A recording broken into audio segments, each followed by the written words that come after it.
प्रतिनिधी राहत खाटीक रावेर पोलीस ठाणे आणि स्थानिक गुन्हे शाखा जळगाव यांच्या संयुक्त पथकाने रावेर तालुक्यातील नांदुरखेडा शिवारात घडलेल्या हत्येच्या गुन्ह्यातील 2 फरार आरोपींना अवघ्या 24 तासांच्या आत जेरबंद करून एक मोठी कामगिरी केली आहे.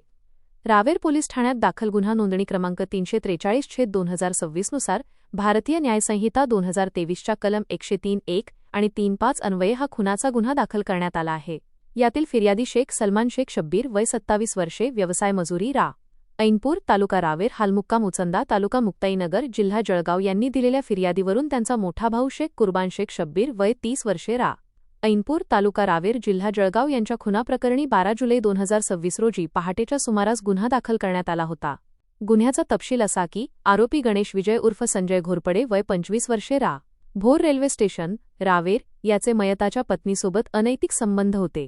या कारणावरून यापूर्वीही आरोपी आणि मयत यांच्यात वाद झाले होते आणि आरोपीने मयताला जीवे मारण्याची धमकी दिली होती. याचाच राग मनात धरून आरोपी गणेश घोरपडे आणि त्याचा साथीदार मेघराज वसंत सांगळे वय 31 वर्षे, रा. भोर रेल्वे स्टेशन, रावेर यांनी संगनमताने कट रचला. 9 जुलै 2026 रोजी रात्री 8 वाजेच्या सुमारास मयताला दारू पाजून 11 जुलै 2026 रोजी सकाळी 10:15 वाजेच्या दरम्यान नांदुरखेडा शिवारातील विनायक काशीनाथ पाटील यांच्या शेतात मयताचा गळा दाबून खून केला आणि आरोपी घटनास्थळावरून पळून गेले होते. या प्रकरणाचा तपास करत असताना स्थानिक गुन्हे शाखा जळगाव आणि रावेर पोलीस पथकाने तांत्रिक माहिती आणि गुप्त बातमीदारांच्या मदतीने अवघ्या 24 तासांच्या आत आरोपींचा शोध घेऊन त्यांना पकडले. पोलिसांनी 12 जुलै 2026 रोजी रात्री आरोपींना अटक केली आणि त्यांना न्यायालयात हजर केले असता न्यायालयाने आरोपींना 17 जुलै 2026 पर्यंत 5 दिवसांची पोलीस कोठडी सुनावली आहे.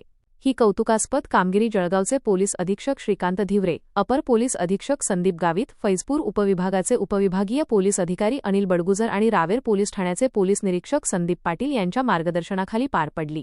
या कारवाईत पोलीस उपनिरीक्षक मनोज महाजन, पोलीस उपनिरीक्षक Tushar Patil, police head constable Nitin Amodkar, police head constable Vijay Chaudhari, police constable Rubab Tadvi, police constable Sukesh Tadvi, police constable Vishal Patil आणि पोलीस कॉन्स्टेबल प्रमोद पाटील यांनी महत्त्वाची भूमिका बजावली आहे.